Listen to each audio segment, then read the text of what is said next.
Ipinaglabas ng pamunuan ng Civil Aviation Authority of the Philippines o Palawan ng mahigpit na paalala sa lahat ng pasahero na pumili lamang ng lehitimo at otorisadong pampublikong transportasyon para sa pagsundo at paghatid sa paliparan.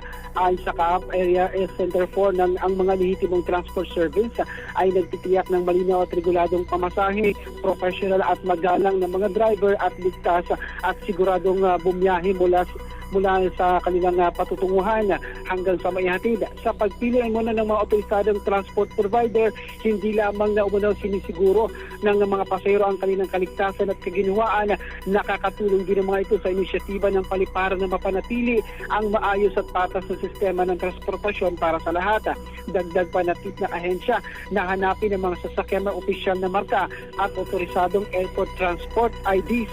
Sakali namang may alinlangan ay agad na sumangguni sa airport help desk at mga security personnel na nakatalaga sa paliparan. Ako si John Vicer Bantaculo ng GMA Super Radio Palawan. Dapat totoo!